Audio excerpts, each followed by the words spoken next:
Alhamdulillah, alhamdulillahilladzi nahmaduhu wa nasta'inuhu wa nastaghfiruh wa na'udzu billahi min syururi anfusina wa sayyiati a'malina. May yahdihillahu fala mudilla lahu wa may yudlilhu fala hadiya lahu. Asyhadu an la ilaha illallah wahdahu la syarika lah wa asyhadu anna Muhammadan abduhu wa rasuluh. Allahumma shalli ala Muhammadin wa ala alihi wa ashabi ajmain, amma ba'du. Jemaah Masjid At-Taqwa, Saimin dan Saimat yang dirahmati Allah Subhanahu wa taala. Alhamdulillah, rangkaian ibadah puasa sudah kita mulai semenjak subuh tadi. Kita sudah menahan untuk tidak makan, minum dan berhubungan dengan istri kita di pagi, siang atau sore hari. Mudah-mudahan ibadah kita, puasa kita, apa yang kita lakukan di bulan Ramadan ini akan menjadi amal-amal soleh, pundi-pundi kebaikan yang akan kita terima nanti di yaumul hisab sebagai penolong kita di hari kiamat nanti. Amin ya rabbal alamin. Salawat dan salam tak lupa kita sampaikan pada Nabi kita Muhammad sallallahu alaihi wasallam.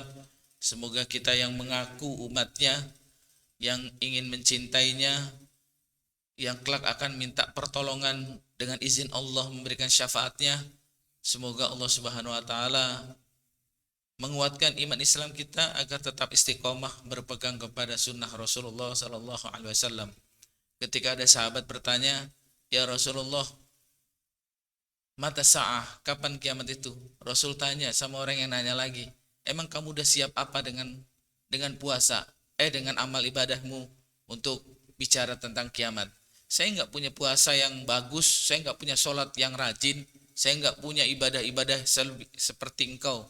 Tapi saya punya cuma satu, ya Rasulullah. Ana uhibbuka wa uhibbullah. Saya sangat mencintai engkau dan mencintai Allah. Rasul menjawab, anta ma'aman ahbabta. Kalau gitu engkau nanti di surga bersama orang yang kau cintai. Jadi kalau kita mencintai Nabi, maka orang yang akan menemani kita adalah orang yang kita cintai. Tapi kalau kita tidak mencintai Nabi, saya nggak tahu tempatnya di mana. Jadi yang pasti kalau kita mencintai Nabi, mengikuti dan berpegang teguh kepadanya, insya Allah kita akan selamat dan akan bersama orang yang kita cintai. Makanya mudah-mudahan kita semua adalah orang yang mencintai Rasul Shallallahu Alaihi Wasallam. Amin ya rabbal alamin. Pada kesempatan subuh Ahad kali ini, saya akan mengangkat tema tentang makna syariat Islam dan tujuannya. Kita mengaku beragama Islam, tapi kalau ngomong syariat takut. Kalau ngomong syariat khawatir. Karena apa? Takut dibilang Islam radikal saya. Sekarang lagi dicatat nama-nama ustadz radikal. Tapi alhamdulillah saya namanya nggak ada. Nama saya nggak ada, Pak. Insya Allah saya masih boleh ceramah di At-Taqwa. Kalau nama saya ada di catatan itu, mungkin saya nggak dipakai lagi di Masjid At-Taqwa. Alhamdulillah nama saya nggak ada. Tapi emang ustadz kecil-kecilan lah. Tapi ustadz yang ada yang namanya disebut dalam kategori radikal, ada ustadz-ustadz yang insya Allah mustaqim, orang-orang yang lurus, orang-orang yang benar, orang-orang yang di mata Allah selalu mendapatkan hidayah petunjuk untuk mengatakan yang benar di hadapan manusia. Jadi kalau bicara syariat, takutnya itu Pak, dibilang nih garis keras nih. Tapi saya bukannya mengajak garis keras Pak, saya cuma mau ngasih tahu, padahal kita udah melaksanakan. Kita sudah melaksanakan syariat, cuma kita nggak sadar. Nah itu yang barangkali kita ingin bangkitkan lagi pemikiran kita tentang syariat. Syariat Islam dan tujuannya. Yang pertama, makna syariat itu sendiri apa sih? Syariat adalah hukum agama yang menetapkan peraturan hidup manusia. Jadi hukum agama yang menetapkan peraturan kita. Kita kalau nggak ada peraturan seperti hidup di hutan kan Pak? Iya Bunda. Kalau nggak ada peraturan, kita hidupnya kayak di hutan. Ngambil barang, nyolong sana, nyolong sini, yang kuat jadi jadi pemimpin, yang lemah ditindas, seperti di hutan. Tapi karena hukum agama menetapkan peraturan kehidupan manusia, sehingga kita hati-hati hidup. Nggak mungkin mau mencuri, nggak mungkin mau mengambil sesuatu yang bukan hak milik kita, dan seterusnya dan seterusnya. Karena sudah diatur dalam agama. Jadi syariat sebetulnya kita sudah jalankan Pak. Cuma nggak disebut namanya syariat. Kita kalau belanja, kita kalau bermasyarakat, Kita kalau melakukan aktivitas ekonomi, semuanya ada ketentuan dalam Islamnya. Dan itu disebut dengan syariat. Aduh, baterainya.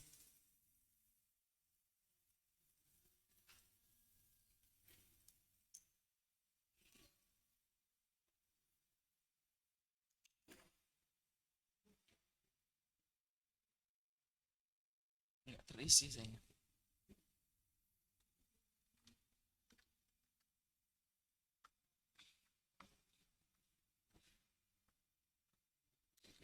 Nih.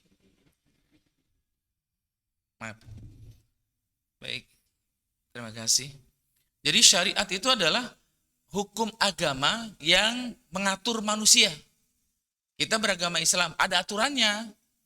Sholat harus pakai wudhu dulu sebelum sholat.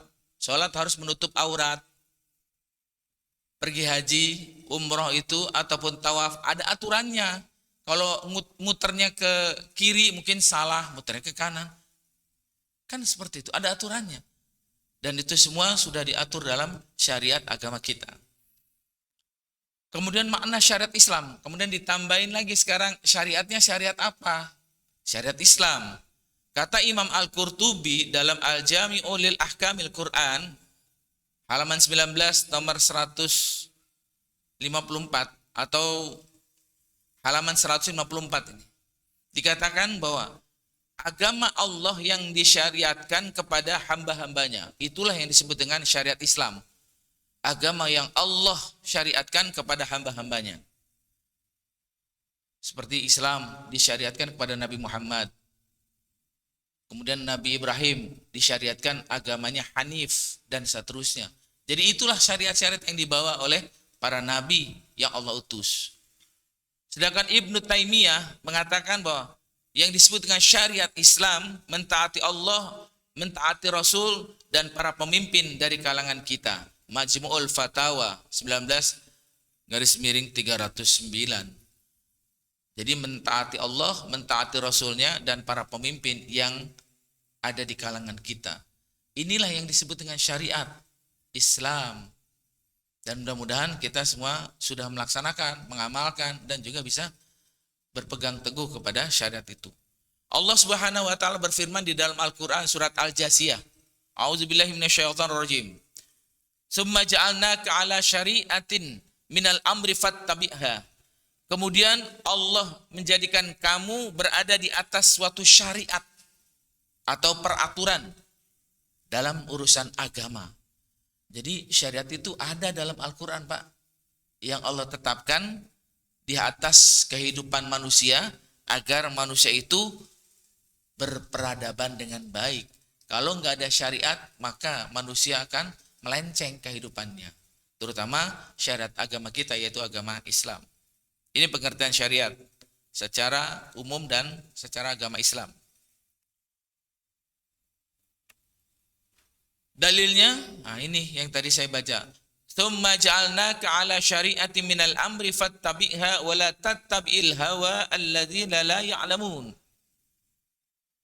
Kemudian kami jadikan engkau Muhammad mengikuti syariat, peraturan dari agama itu, maka ikutilah syariat itu dan janganlah engkau mengikuti hawa nafsu terhadap orang-orang yang tidak mengetahui.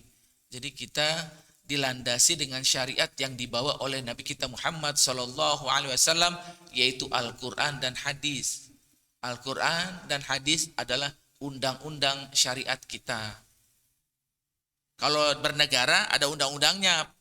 Ada Undang-Undang 1445, ada Pancasila dan sebagainya. Tapi kalau kita beragama Islam, syariat kita adalah Al-Quran dan Sunnah.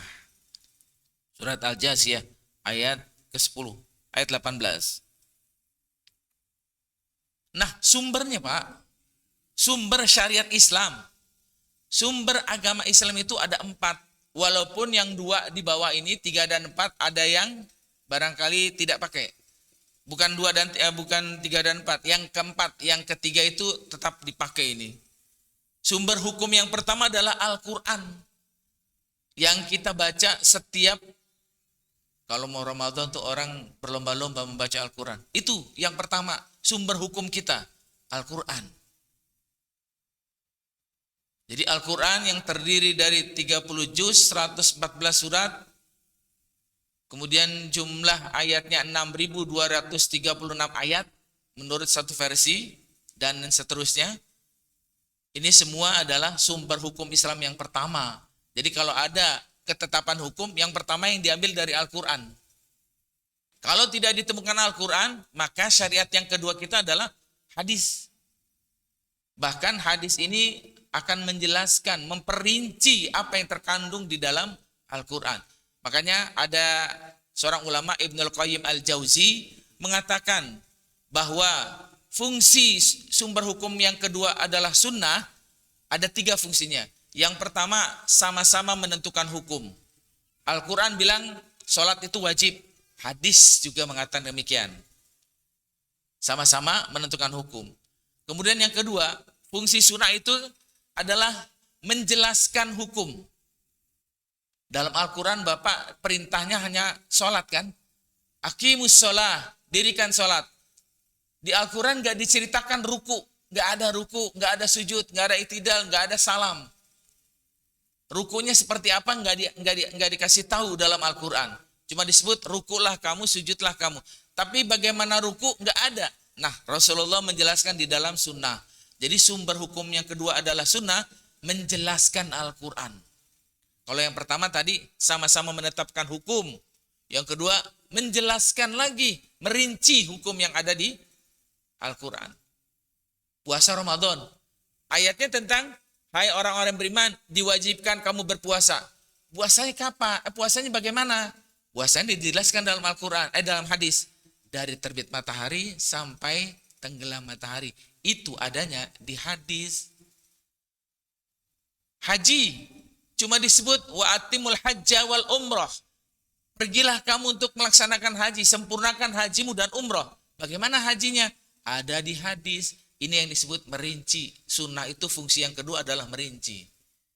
Yang ketiga, sunnah itu kata Ibnul Qayyim Al-Jauzi menetapkan hukum yang tidak ada di Al-Quran. Bapak, Bunda, kalau mencari ayat tentang pakaian sutra dan emas tidak boleh untuk laki-laki, tidak ada di Al-Quran. Saya nggak boleh pakai emas. Saya nggak boleh pakai sutra 100%. Adanya di mana? Di hadis. Berarti ketentuan hukumnya tidak di Al-Quran, tapi ada di hadis. Contohnya, hazaini haramun li zukuri ummati. 2 hal ini haram bagi umatku, yaitu sutra yang 100% kita pakai 100% sutra, itu nggak boleh. Yang kedua adalah az-zahab. Az-zahab itu artinya emas.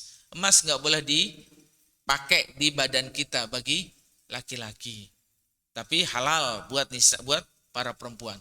Ini tidak ada di Al-Quran, adanya di hadis. Jadi fungsi hadis adalah menetapkan hukum yang tidak ada di dalam Al-Quran. Yang ketiga, ijma ulama, kesepakatan ulama. Ulama bersepakat menentukan hukum yang belum ketemu di dalam Al-Quran dan Sunnah. Itu juga dipakai. Nah, yang keempat ini yang diperselisihkan oleh beberapa ulama. Ada yang pakai kias, ada yang tidak pakai kias. Kias itu artinya menyamakan, ayah, bunda. Zaman Nabi nggak ada narkoba. Zaman Nabi nggak ada narkoba, apalagi namanya ekstasi. Zaman Nabi yang diharamkan arak. Arak itu diharamkan oleh Nabi Shallallahu Alaihi Wasallam melalui Al-Quran. Innamal khamru wal maisir wal ansab. Sesungguhnya minuman arak, kemudian berjudi, mengundi nasib dan lain sebagainya adalah min amali syaitan fajtanibu. Gak boleh kamu lakukan itu, jauhkan katanya. Nah, kalau disebut arak, zaman sekarang canggih, ada yang namanya narkoba, Pak. Kan gak ada di Al-Quran, gak ada di hadis narkoba disebut. Nah, kias pakainya. Sehingga untuk mengharamkan yang namanya narkoba dan sejenisnya melalui kias. Kias itu mengukur kesamaan antara hukum yang pertama dengan adanya ketentuan yang baru seperti narkoba dan seterusnya. Nanti akan dibicarakan khusus dalam pelajaran misalnya usul fikih dan seterusnya. Jadi sumber hukum syariat Islam ini ada 4, Al-Quran, hadis, ijma ulama, dan juga qiyas. Kita harus menggunakan ini Pak, kalau seandainya menentukan hukum syariat Islam yang baru, yang mungkin sampai saat ini misalnya masih diperdebatkan. Misalnya bunga bank, ada yang bilang boleh lah, ada yang bilang nggak boleh lah. Ulama masih ada yang bilang boleh tuh. Entah caranya bagaimana, wallahu alam. Yang pasti dia punyai mungkin istinbat hukumnya. Bayi tabung, dulu bayi tabung, nah itu sudah ada keputusannya dari masing-masing negara yang punya kesepakatan untuk menentukan hukum. Walaupun ini sifatnya ijma ulamanya lokal, hanya untuk suatu bangsa. Tapi kalau ijma ulama yang sepakat, itu seluruh dunia itu menetapkan hukum agar umat Islam tidak dalam keadaan bimbang. Jadi sumber hukum Islam ada 4, Al-Quran yang pertama, yang kedua hadis, yang ketiga ijma ulama, yang keempat adalah qiyas. Ayatnya mana tentang wajibnya Al-Quran sebagai sumber hukum yang pertama? Surat Al-Baqarah ayat kedua aja deh yang sering kita hafal. Dzalikal kitabul la raiba fi hudal lil muttaqin. Itu Al-Quran, kitab suci kita, la raiba fi, tidak ada keraguan di dalamnya. Hudal lil muttaqin, menjadi petunjuk bagi kita. Kalau Bapak dan saya pengen selamat, pegang petunjuk ini. Udah menjadi hudan buat saya, menjadi petunjuk buat kita. Agar kita hidupnya selamat di dunia, selamat di akhirat. Makanya harus pegang Al-Quran. Itu sumber hukum yang pertama, Al-Quran. Menjadi petunjuk buat kita agar kita hidup selamat dunia dan akhirat. Sumber hukum yang kedua adalah hadis. Ayat Al-Quran juga. Yang kita pegang setelah Al-Quran adalah hadis. Allah berfirman dalam surat Al-Hasyr, "Wa ma atakumur rasul fakhuzuh, wa ma nahakum anhu fantahu." Al-Hasyr ayat 7. Apa-apa yang Rasul sampaikan kepada kita, ambil. Berarti hadis, sunnah. Dan apa-apa yang dilarang oleh Rasul, jauhi, jangan dikerjakan. Itu ada dalam Al-Quran, perintah memegang sunnah Rasul. Jadi kalau sekarang ini Pak, ada kelompok orang yang nggak mau pakai hadis Pak. Saya mau langsung Al-Quran, kembali kepada Al-Quran. Orang itu nggak ngerti. Dia nggak tahu kalau sholat itu pakai hadis. Dia nggak ngerti menentukan puasa itu dari dari subuh sampai maghrib itu adanya di hadis. Jadi salah kalau orang cuma berpegang kepada Al-Quran saja. Pasti orang itu akan mengamalkan hadis dan melaksanakan apa yang disampaikan baginda Rasul Shallallahu Alaihi Wasallam kepada kita. Tujuan syariat. Nah, kalau tadi makna syariatnya Pak, sekarang tujuannya. Apa tujuan syariat? Yang pertama adalah menjaga keturunan kita. Saya punya keturunan Pak, dari istri saya, ada anak-anak. Yang kedua, menjaga akal. Tujuan syariat Islam adalah yang pertama keturunan kita jaga. Yang kedua akal kita nih, Allah menitipkan akal pikiran kepada saya, kita jaga tuh. Al-Quran, syariat Islam menjaga akal kita Pak. Yang ketiga adalah menjaga jiwa kita. Jiwa, bukan raga doang nih. Kalau raga kan jelas lah, ada dalam fisik kita. Tapi kalau jiwa, nafsu kita, hawa nafsu kita, jiwa, ruh kita, pun dalam syariat Islam harus kita jaga. Yang keempat adalah menjaga harta kita. Kita punya harta. Harta itu harus dijaga. Tujuan syariat Islam menjaga harta. Dan yang kelima adalah menjaga agama kita. Agama akan kita jaga dengan sebaik-baiknya. Nah ini yang akan kita sedikit jelaskan. Jadi tujuan syariat ada 5 Pak. Syariat Islam yang diturunkan Allah kepada umat Nabi Muhammad minimal 5. Ini menurut seorang ulama yang bernama Asy-Syatibi, Imam Asy-Syatibi dalam kitab Al-Muwafaqat lil Usulil Ahkam. Beliau menjelaskan tujuan agama Islam itu, tujuan syariat Islam itu minimal 5. Jaga keturunan kamu, jaga akal kamu, pikiran, jaga jiwa kamu, jaga harta kamu, jaga agama yang kita anut. Yang pertama, menjaga keturunan. Bagaimana menjaga keturunan, Pak? menjaga keturunan, menikah. Kan kita pengen punya anak. Caranya bagaimana? Menikah. Menikahnya itu yang benar, bukan bukan seperti sekarang, Pak, lagi rame. Menikah beda agama. Iya, Bunda. Menikah beda agama. Bukan seperti itu. Agama Islam sudah jelas. Untuk menjaga keturunan, jagalah keturunan dengan baik, menikah dengan benar. Bukan seperti sekarang yang lagi ramai juga ini, tentang pernikahan beda agama. Dan seolah-olah itu dibenarkan. Padahal dalam Islam tidak benar. Karena tujuan pernikahan adalah yang pertama memenuhi tuntunan naluri manusia dengan baik dan benar. Ini dalam kitab Al-Muwafaqat lil Usulil Ahkam. Jadi kita pengen menjadi manusia yang baik dan benar, keturunannya, nikahnya yang benar. Ada penghulunya, ada saksinya, ada walinya yang menjadi rukun nikah yang sering kita menikahkan anak kita pada saat itu. Jangan belum apa-apa, nauzubillah, anaknya sudah punya kandungan di perut anak perempuannya, nauzubillah. Ini. Jadi syariat Islam tujuannya adalah menjaga keturunan agar keturunan kita baik, maka caranya adalah menikah dengan benar sesuai dengan tuntunan agama kita. Apalagi dahulu belum lama juga ada istilah tuh suka sama sesama jenis, perempuan suka sama perempuan, laki-laki suka sama laki-laki. Yang jelas ini salah. Gak ingin kita seperti umatnya Nabi Lut, gak ingin seperti anak dan istrinya Nabi Lut, yang mereka hancur semuanya gara-gara suka sama sesama jenis. Dan sekarang di zaman modern pun ada nikah yang seperti itu, nikah sama sesama jenis. Nauzubillah. Atau nikah beda agama. Ini juga enggak benar. Jadi tujuan syariat Islam yang bapak-bapak yang kita semua inginkan adalah agar keturunan kita baik. Sehingga menikahkan anak kita dengan benar. Kalau beda agama, beda agama, maka anaknya Pak, itu tidak berhak menyandang. Kalau misalnya bapaknya bukan muslim, tidak berhak menyandang nama bapaknya, bin bapaknya itu. Pertama, hilang nasab. Nasab kita hilang tuh ke bapak, karena bapaknya bukan muslim.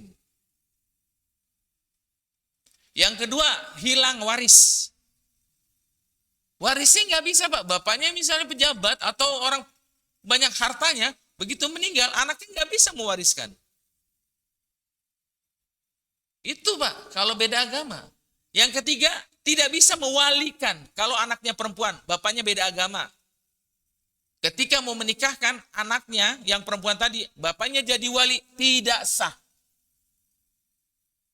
Tidak sah pernikahannya. Akhirnya berzina lagi dia dengan suaminya yang sah. Terusan aja begitu. Nauzubillah, merusak kan.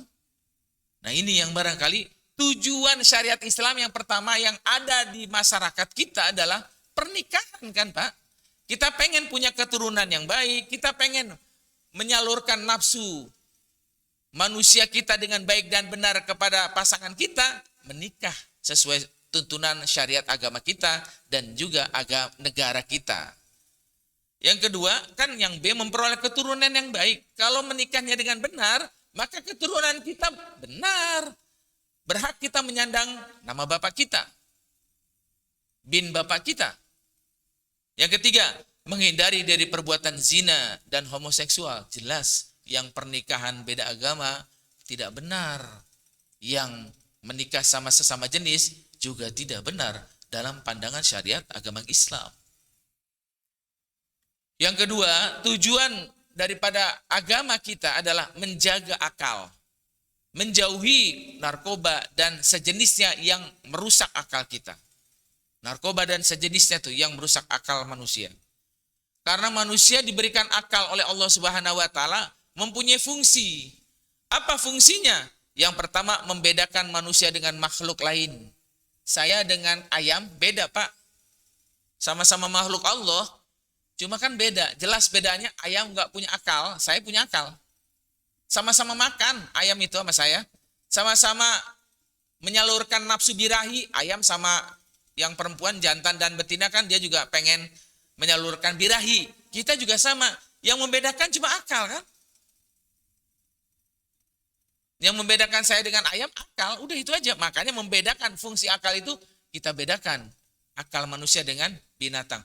Makanya dalam Al-Quran disebut walaqad dzara'na li jahannam katsirun minal jinni wal ins. Sungguh kami sediakan neraka jahanam itu kebanyakan manusia dan jin. Kenapa? Lahum qulub, mereka punya hati, la yaqiluna biha. Hatinya enggak dipakai. Walahum a'yunun la yubsiruna biha.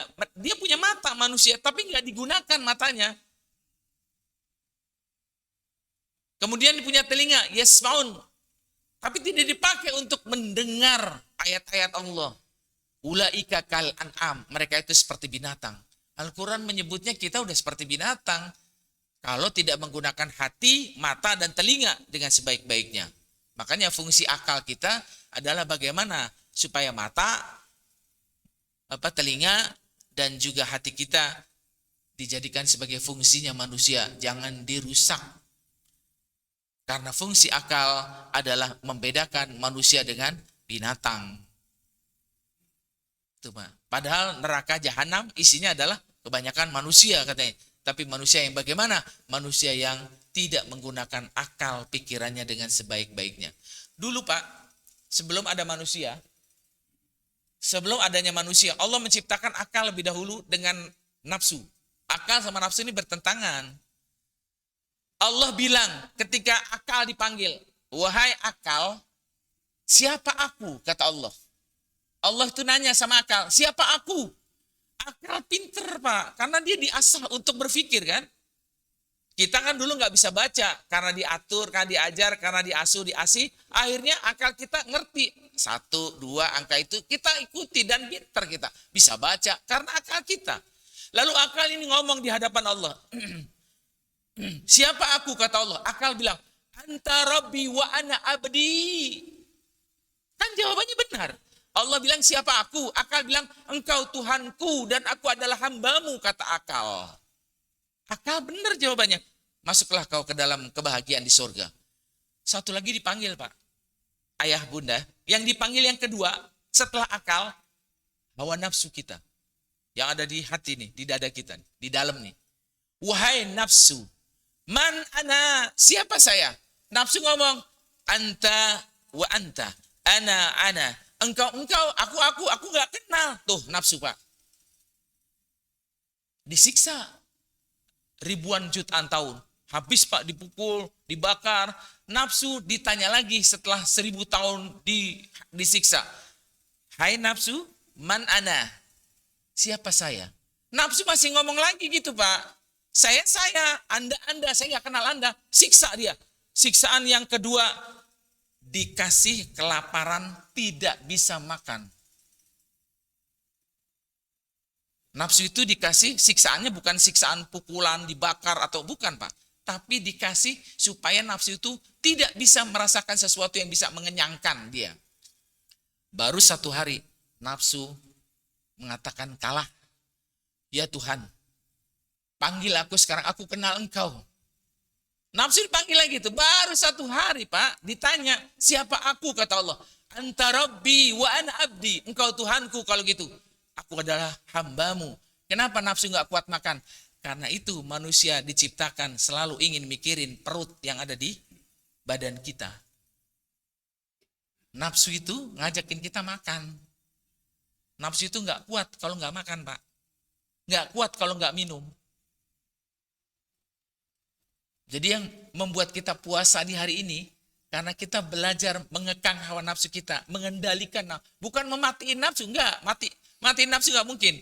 Mengekang, mengarahkan, mengendalikan nafsu kita. Yang 11 bulan kita makan apa saja mau. Yang 11 bulan kita makan, minum, yang rasanya boleh, sekarang haram. Bunda, saya kasih minuman sirup, mau minum sekarang? Enggak mau. Nafsunya bilang, saya kalah. Sekarang saya nggak mau minum. Nanti maghrib baru saya mau minum. Jadi nafsu itu kalah. Akal itu udah diciptakan Allah agar kita bisa membedakan mana baik, mana buruk. Fungsinya bisa membedakan manusia itu yang baik dan buruk. Fungsi akal. Bapak sama saya kan tahu ini aqua, ini Homer. Bapak minum yang mana? Aqua kan? Aqua. Karena kita bisa membedakan ini halal, ini haram. Bapak ibu dikasih rezeki, ini uang rezeki dari anak kita. Anak kita kerja baik, anak kita dikasih yang baik, loyal sama perusahaan dan digaji. Kemudian gaji dikasih kita. Kita tahu anak kita baik kerjanya, dapat gaji dan kita dikasih makan. Tapi satu lagi, anak kita terkenal sampai di TV-in korupsi 1 miliar. Bapaknya lihat di TV, anak saya ditangkap KPK, datang ke rumah kita ngasih 100 juta. Bapak mau makan?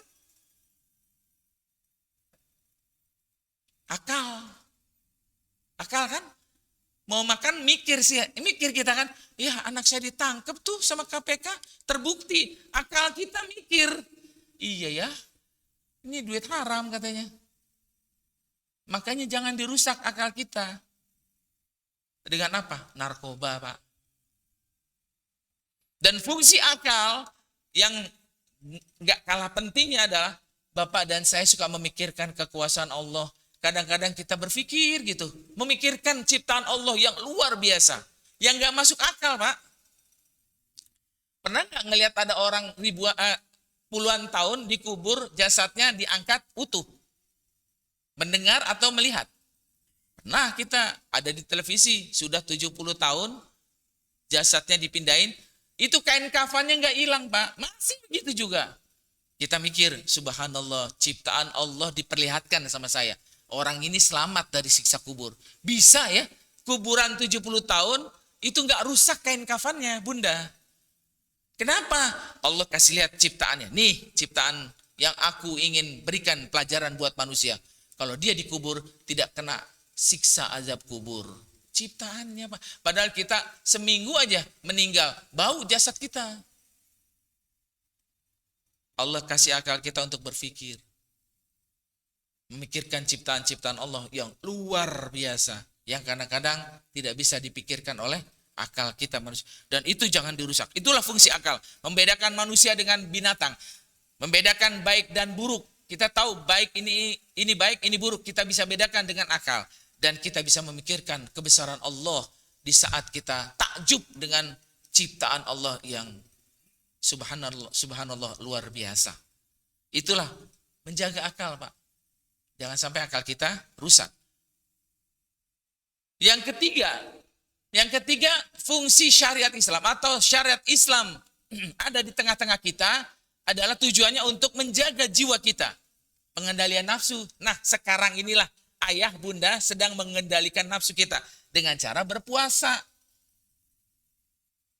Pengendalian nafsu ayah, 11 bulan saya turutin maunya nafsu. Mau makan apa saja selama enggak dilarang dokter, saya ikutin. Selama enggak dilarang dokter karena ada penyakit, saya ikutin. Mau makan pagi, boleh. Mau makan jam agak siangan dikit lagi, boleh. Mau makan jam 3-an, boleh. Kita ikutin maunya nafsu, maunya kita. Tapi pada saat puasa, mau Bapak makan siang. Enggak mau kita mengendalikan. Jadi kita sedang belajar, nafsu ini sedang diajarin sama kita. Madrasah nafsu kita Ramadan, Pak, ayah bunda. Madrasah kita selama 11 bulan kita ikutin, 1 bulan ini mengendalikan nafsu. Makanya nanti apakah setelah Ramadan masjidnya kosong karena nafsu? Ya kan, Pak? Sekarang kan bisa dapat 3 saf, 4 saf. Tapi kalau sudah di luar Ramadan, nafsunya kembali lagi. Nah, itulah yang barangkali perlunya pengendalian nafsu selama 1 bulan. Untung ada Ramadan, masih bisa safnya 6. Coba kalau nggak ada Ramadan, 1-2 melulu saf kita. Nah, ada Ramadan, akhirnya orang mau datang ke masjid. Untung ada Ramadan, mau khatam Quran, Pak. Coba kalau nggak ada Ramadan, susah baca Quran. Utsman ibnu Affan, bunda. Kita kan kalau khataman Quran itu kan di bulan Ramadan, Pak, suka senang dan memang kita khatamkan Al-Quran. baik sendiri-sendiri maupun keroyokan. Sendiri-sendiri kita khatam sendiri, kalau keroyokan namanya tadarus. Ya kan Pak? Kita tadarus, kita keroyok Al-Quran. Kan begitu. Utsman ibnu Affan, itu kalau khatam Quran Pak, katanya, 1 rakaat sholat witir. Kita sholat witirnya berapa kali Pak? Berapa rakaat? 3 ya? Ya Pak Hartono. Sholat witir kita kan 3 rakaat di sini. Mau nggak 3 kali khatam Quran? Keburu sahur. Utsman ibnu Affan menghatamkan Al-Quran itu saat sholat witir Pak. Rakaat pertama khatam Qurannya. Waduh, gimana ceritanya tuh?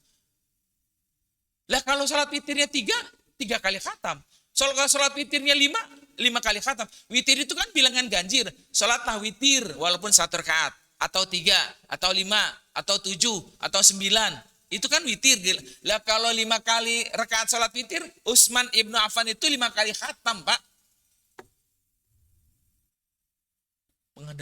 Pengendalian nafsunya beda dengan saya. Itulah bedanya orang-orang terdahulu. Apa sih sifat nafsu itu? Sifat nafsu itu memang digambarkan dalam Al-Quran. Selalu menyimpang dari kebenaran. Makanya kita diajarin mengendalikan jiwa. Supaya tidak mengikuti penyimpangan. Apa kata Allah? Wallahu yuridu ayyatuba alaikum wa yuridul ladzina yattabi'una syahawat. Dan Allah menginginkan agar kamu selalu bertaubat. Sementara nafsu pada diri manusia selalu mengajak, yattabi'un, mengajak. Syahwat itu selalu mengajak, antamilu mailan azima, agar selalu jauh condong untuk berbuat dosa. Sehingga tidak heran kalau kita kebingungan minyak goreng. Kemarin kan saya bingung minyak goreng misalnya. Karena apa? Mungkin nafsunya bagaimana untuk mencari keuntungan sebesar-besarnya. Kan gitu Pak. Ini yang barangkali terjadi di tengah-tengah masyarakat kita. Kalau ada orang yang tidak bisa mengendalikan nafsunya, maka dia akan selalu berbuat kecondongan dalam kejahatan atau merugikan perbuatan zalim orang lain. Itu sifat nafsu. Dan nafsu tidak akan pernah puas. Yang kedua itu nafsu tidak akan pernah puas. Kata Nabi, pesan Nabi kepada umatnya. Lau kana libni Adam wadiyani min zahabin labtagau salisan. Seandainya anak Adam itu punya 2 lembah, isi dari 2 lembah itu adalah emas, intan, dan permata, 2 lembahnya isinya itu dimiliki oleh 1 orang. Maka labtagau salisan. Dia akan cari lembah yang ketiga, lembah yang kelima, lembah yang ketujuh, dan seterusnya. Yang isinya sama. Intan, emas, berlian. Karena apa? Nafsu tidak akan pernah puas. Itu Pak. Nafsu tidak akan pernah puas selama-lamanya. Kemarin kan saya dikagetkan Pak. Gaji 60 juta, tapi masih merampok bank. Nggak puas Pak. Gajinya 60 juta Bunda. Tapi kenapa banknya masih dirampok? Karena tidak puas. Nafsu itu nggak pernah ngajarin kita, udah cukup. Nggak pernah. Nafsu selalu ngajarin kita untuk tidak puas. Dan itulah pada saat Ramadan, menjaga jiwa kita, menjaga nafsu kita, agar nafsu kita tidak kita ikuti selama-lamanya. Sebulan aja kita diajarin mengendalikan nafsu. Makanya tidak heran ketika kita habis Ramadan, kadang-kadang badan kita enak. Kenapa? Karena kita pola makan kita atur. Sehingga puasa itu kan memberikan kesehatan, ayah bunda. Coba aja kita kalau mau dioperasi, disuruh puasa kan sama dokter. Ya kan Pak? Kalau kita mau dioperasi, disuruh puasa. Nggak pernah disuruh makan bakso saya. Nggak pernah. Bapak mau puasa, mau dioperasi ntar malam, puasa 10 jam ya. Suruh puasa.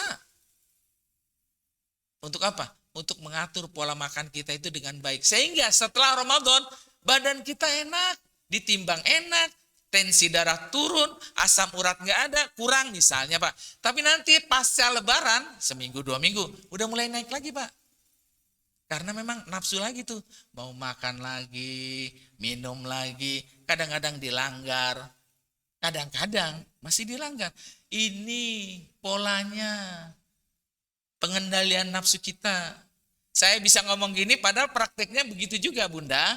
pada saat saya enak badannya sekarang, coba nanti habis lebaran ditimbang, naik lagi badan saya. Ini yang barangkali pola makan saya udah nggak teratur lagi. Kan kita makan cuma subuh sama maghrib. Padahal dokter bilang, dokter nih, saya pernah dengar dokter bilang, habis makan karbohidrat, 7 jam karbohidrat itu diurai. 7 jam karbohidrat itu untuk dicerna katanya. Tapi kalau nggak puasa kan, karbohidrat dulu yang dimakan. Sudah makan nasi, makan mie. Habis makan mie, ada tukang somai. Kan sagu juga karbohidrat. Habis makan somai, makan lagi ketoprak. Habis semuanya isinya karbohidrat. Padahal 7 jam, ini belum 7 jam Pak. Udah makan itu semua. Jadi pola makan kita nggak teratur. Makanya kata Nabi, nahnu kaumun, saya adalah sebuah kaum, la na'kul hatta najua wa idza akalna fala nashba. Saya ini sebuah kaum masyarakat di Madinah tidak makan kalau tidak lapar. Kalau makan pun tidak sampai kenyang. Nafsu bicaranya. Ini. Jadi kita lihat kenapa orang manusia sekarang ini ada penyakit diabetes, ada penyakit jantung, ada penyakit asam urat karena pola makan kita yang tiba-tiba mungkin tidak terkendali dengan baik. Layaknya kita sedang berpuasa mengendalikan nafsu kita. Yang keempat, menjaga harta, zakat, infak, dan sedekah. Hikmahnya jelas, mensucikan jiwa kita dari sifat kikir, ayah, bunda. Zakat itu, infak, sedekah itu mengikis rasa kikir yang ada pada diri kita. Sa'labah itu kalau sholat di belakang Nabi langsung. Nabi imam, belakangnya sa'labah. Pulang dari masjid, ngiri ngelihat sahabat Nabi yang kaya raya. Minta didoain sama Nabi. Ya Rasulullah, doakan aku biar seperti sahabat fulan. Kaya, enak, makannya luar biasa deh. Makanannya enak, hartanya banyak. Kata Nabi, kau lebih baik seperti ini. Kalau enggak seperti ini, kau akan lupa sama Tuhan. Lupa sama Allah. Ibadahmu akan terbengkalai. Ngadu sama Nabi. 2 kali, 3 kali. Nabi akhirnya bilang, mintanya didoain jadi orang kaya. Ya udah, aku doakan jadi orang kaya. Karena dia udah berjanji di hadapan Rasul. Saya akan tetap laksanakan sholat seperti biasa di belakang Rasul. Saya akan berinfak, bersedekah kalau memang kaya raya. Akhirnya Nabi berdoa, keluar dari masjid ada yang kasih kambing. Laki dan perempuan, jantan dan betina. Begitu kambingnya beranak pinak, mulai 10, naik 40, naik 50, naik 100. Subuhnya kesiangan Pak, jam 8 sekalian duha. Subuhnya. Zuhur asarnya ada di kandang. Maghribnya udah kecapean, nggak di masjid. Nabi nanya, mana Sa'labah? Aina Sa'labah? Mana Sa'labah? Janjinya tetap sholat di belakang aku. Mana kelihatan? Panggil Sa'labah. Akhirnya dipanggil, Sa'labah bilang, aku sibuk dengan urusan harta kekayaanku berupa domba-domba dan kambing yang beranak pinak. Semakin banyak ekspor kemana-mana. Dan dia sudah nggak ada waktu lagi untuk berjamaah bersama Nabi. Nabi mengatakan orang seperti ini munafik. Dulu dia janji. Begitu janjinya terlaksana, begitu dia janji udah dapat, nggak dilaksanakan lagi janjinya. Turun surat At-Taubah, mencela Sa'labah. Sampai dipesan sama Rasulullah, kalau aku sudah wafat, zakat, infak, sedekahnya Sa'labah, jangan kau terima wahai Abu Bakar. Abu Bakar nggak nerima sedekahnya Sa'labah. Abu Bakar wafat, pesan sama Umar. Wahai Umar, aku dipesan sama Rasulullah, kalau Sa'labah bayar infak, sedekah, dan zakat, tolak. Umar juga menolak. Akhirnya mati dalam keadaan tidak mendapatkan ampunan Allah Subhanahu wa ta'ala. Itu yang kita takut. Karena itu zakat, infak, sedekah supaya mensucikan manusia dari sifat kikir, bakhil, pelit, dan lain sebagainya. Yang kedua, membantu orang miskin yang sangat memerlukan.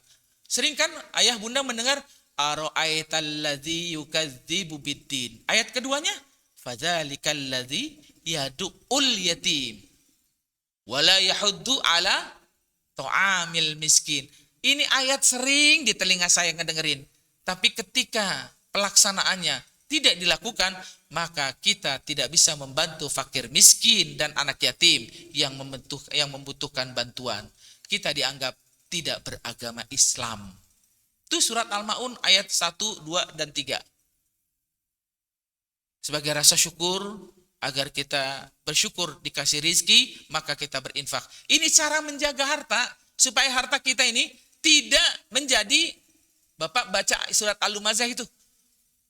Wailul likulli humazatil lumazah. Alladzi jama'a malahu wa'dadah. Orang yang celaka itu yang suka ngumpulin harta dan ngitung. Harta-hartanya dihitung, Pak. Dikumpulin hartanya, dihitung-hitung sama dia. Yahsabu anna malahu akhlada. Dia kira hartanya dikumpulin banyak, bisa mengekalkan dia hidup di dunia, di akhirat. Kata Allah, kalla la yumbazanna fil hutama. Ternyata rasa syukur kalau kita dikasih harta kepada Allah Subhanahu wa taala. Kalau nggak bersyukur, surat Al-Hutamah, Al-Lumazah mengancam manusia yang tidak menjaga hartanya dengan baik. Yang terakhir adalah habis kok. Yang terakhir nggak ada ini. Yang terakhir menjaga agama. Oh, ini di bawahnya. Yang kelima terakhir, menjaga agama dengan cara memurnikan tauhid kita. Agama kita kan agama Islam, Pak. Jangan percaya lagi sama orang pinter. Jangan percaya lagi sama dukun. Jangan percaya lagi sama ramalan.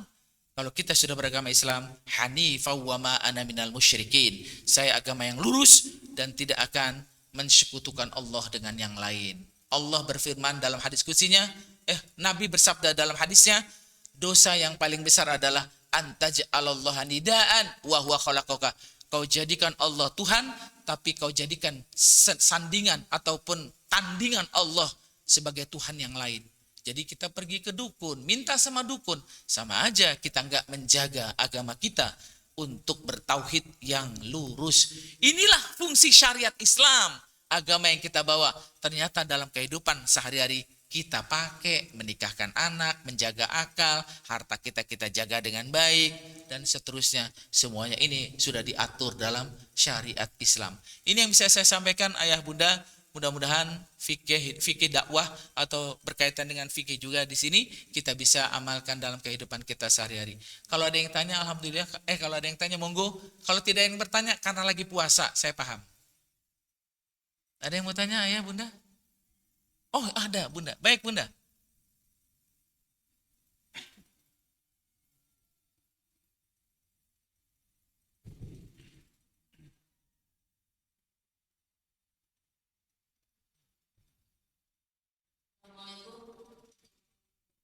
Waalaikumsalam warahmatullahi wabarakatuh.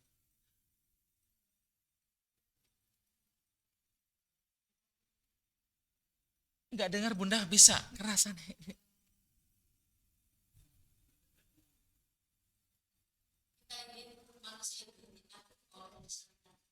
Betul.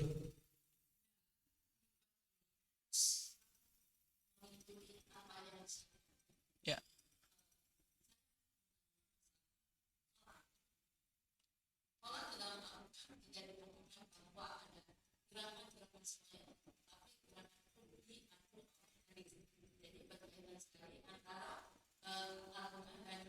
Ya.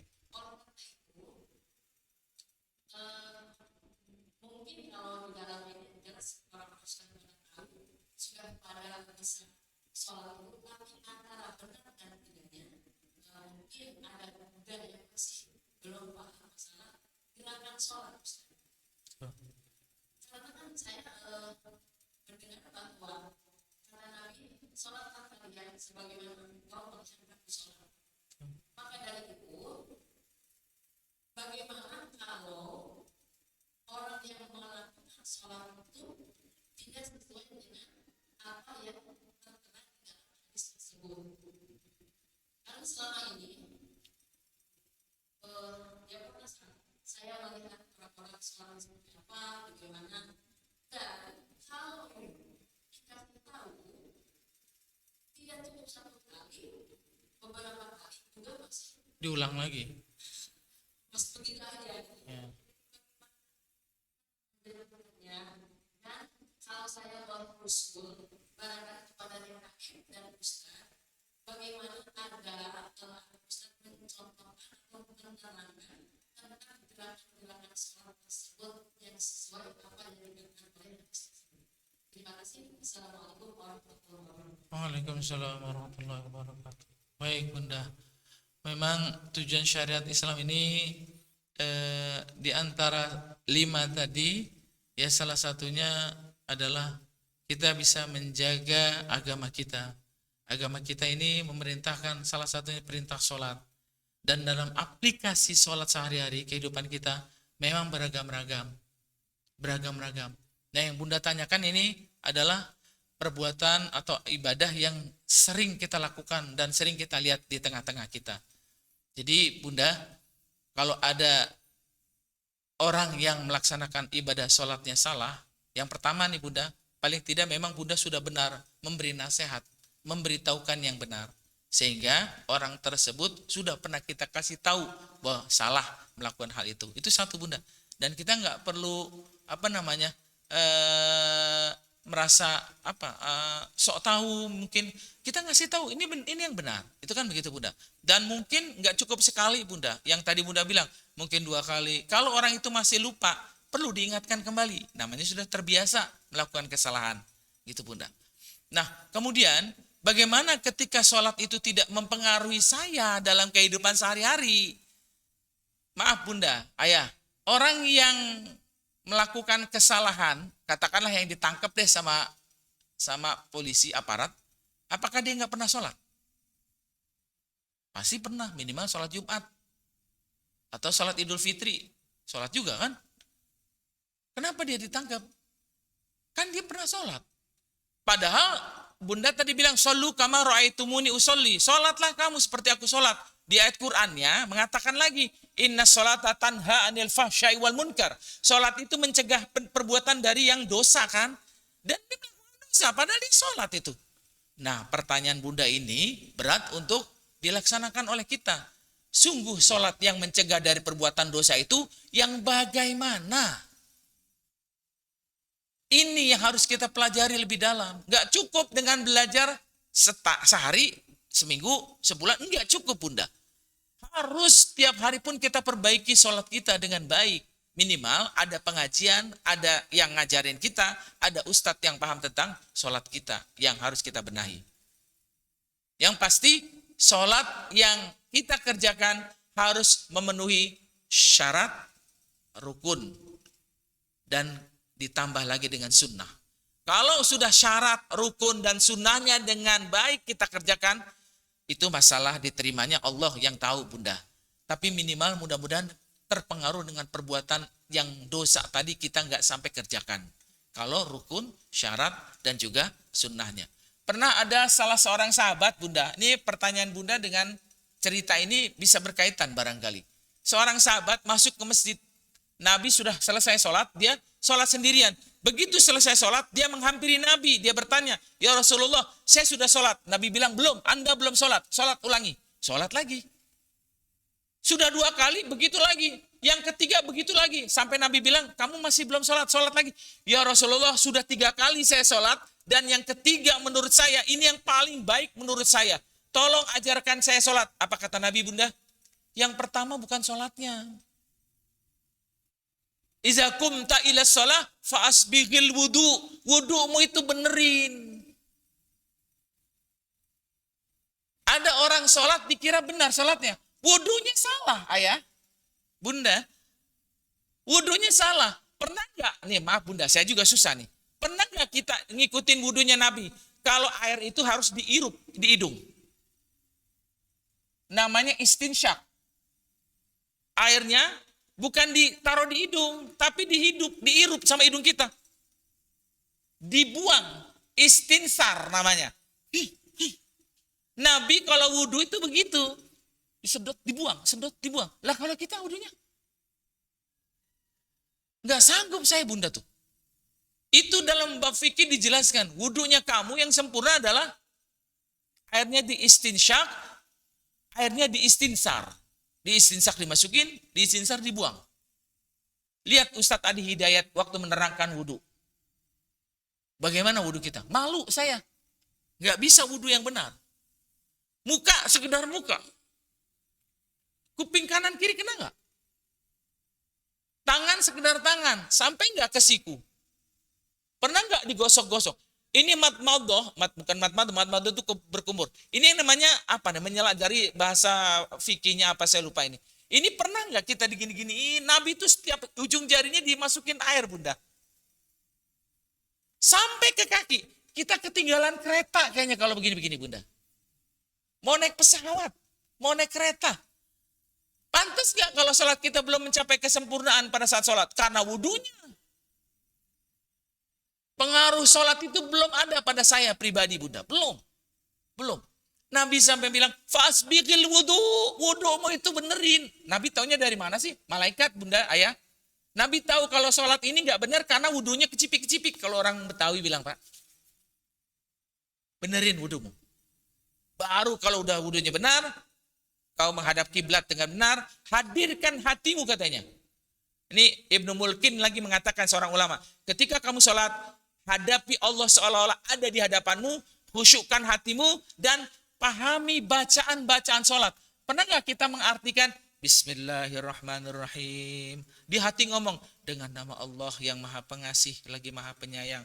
Alhamdulillahirabbil alamin. Segala puji bagi Allah Tuhan semesta alam.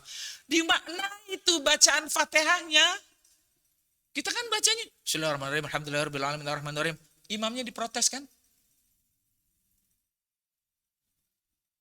Rukunya, tomak nina enggak saya? Nabi ayah bunda, maaf. Kalau ruku, sampai ada air di punggungnya, tidak bergetar tuh air. Nabi kalau ruku bunda, airnya itu kalau ditaruh di atas punggungnya, di gelas, airnya itu enggak bergetar, enggak bergoyang. Enggak bisa. Kan kita udah tua Pak Ustadz. Nah, apalagi udah apa namanya? Osteoporosis. Itu udah uzur namanya. Udah kita nggak usah bisa kayak Nabi deh. Jadi sungguh berat. Makanya ayat Quran, wasta'inu bis-sabri was-salah wa innaha lakabirah. Sungguh salat itu berat bagi kecuali orang-orang yang benar-benar salat. Jadi itu Bunda nggak usah sedih hati, terus ingatkan. Kalau ada orang yang nggak baik, salatnya nggak benar, kita wajib ingatkan agar dia memperoleh kebenaran dalam salat kita. Seperti kita, minimal nggak salah gitu loh. Jangan salah salatnya. Kita udah kasih tahu. Kalau udah kasih tahu dia masih begitu juga, kasih tahu lagi selama dia belum merasa marah sama kita. Kita kasih tahu terus. Jadi itulah yang barangkali dakwahnya Bunda kepada orang yang salah. Dan maknai sholat untuk mendapatkan sholat kita yang baik dan mencegah dari perbuatan dosa tadi. Banyak orang sholat masih melakukan perbuatan dosa karena bukan sholatnya yang salah. Dia melakukan sholatnya salah. Bukan sholatnya yang salah. Dia melakukan sholatnya ada kesalahan. Itu Bunda. Saya kira itu Bunda, ayah. Oh ya, satu lagi. Baik. Iya.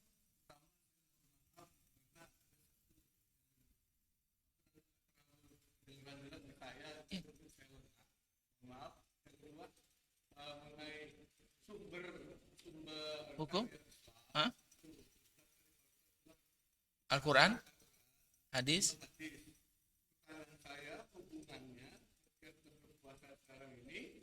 Dasar hukum atau sumber hukum mengenai puasa ini yang Al-Quran apa, yang hadis apa. Tadi Ustaz belum menjelaskan, saya lalai. Bisa diulangi. Baik. Dasar hukumnya puasa Ramadan kita ada di Al-Quran surat Al-Baqarah ayat 183. Terus ada nggak di hadis? Ada juga. Ada. Allah mewajibkan kamu untuk melaksanakan puasa Ramadan. Cuma konteks hadisnya saya nggak hafal ayah. Ada di hadis. Jadi fungsi Al-Quran dan hadis bisa saling menguatkan. Al-Quran ada, hadisnya ada. Bisa menjelaskan. Al-Quran cuma bilang puasa. Tapi puasanya nggak dibilang dari subuh sampai maghrib. Adanya di mana? Di hadis, Bapak. Al-Quran cuma bilang puasalah kamu di bulan Ramadan. Bagaimana puasanya? Apakah sampai zuhur? Apakah sampai asar? Adanya di hadis. Menjelaskan. Al-Quran cuma bilang wajib puasa. Tapi bagaimana puasanya? Hadis. Puasanya dari subuh sampai maghrib. Adanya di hadis. Baca nanti hadis-hadis tentang puasa ada tuh ayat. Kemudian yang ketiga, hadis itu menjelaskan tentang hukum yang tidak ada di Al-Quran. Contohnya pakai emas. Nggak ada di Al-Quran laki-laki pakai emas boleh. Yang mengharamkan di mana? Di hadis.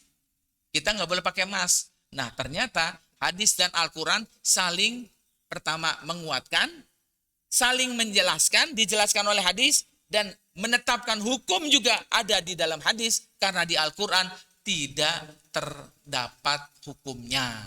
Gitu Pak. Gitu Pak ya. Jadi ini fungsi hadisnya. Dan hadis itu, bukan hadis itu perkataan Nabi ya Pak. Hadis itu bukan hanya sekedar perkataan Nabi. Hadis itu adalah firman Allah yang tidak termaktub di dalam Al-Quran. Kenapa saya bilang gitu? Al-Quran menyebut dalam surat An-Najm, wa ma yantiku anil hawa in huwa illa wahyu yuha. Nabi kalau ngomong sebetulnya udah wahyu itu. Wahyu kan firman Allah. Nabi bicara, jadinya sunnah, jadinya hadis. Nabi kalau ngomong bukan berdasarkan nafsu, tapi berdasarkan hidayah, petunjuk, dan yantiku anil wahyu yuha. Dia melainkan wahyu yang Allah ilhamkan kepada Nabi Muhammad untuk mengatakan ini boleh, ini haram. Jadi Nabi berkata itu bukan kata-kata manusia kayak kita. Nabi ngomong itu Allah yang bimbing perkataannya. Sehingga pantas kalau hadis itu menjadi urutan kedua setelah Al-Quran. Gitu Bapak. Ya, itu saja yang bisa saya sampaikan. Mohon maaf ini waktunya agak lama. Sekali lagi mudah-mudahan kita tetap puasa ya ayah bunda. Dan tidak membatalkan walaupun ayah bunda mesti harus istirahat dan juga membaca Quran. Dari saya cukup sekian. Billahi taufiq wal hidayah. Wal afu minkum. Subhanakallahumma wa bihamdika asyhadu an la ilaha illa anta astaghfiruka wa atubu ilaik. Assalamualaikum warahmatullahi wabarakatuh. Tadi ada enggak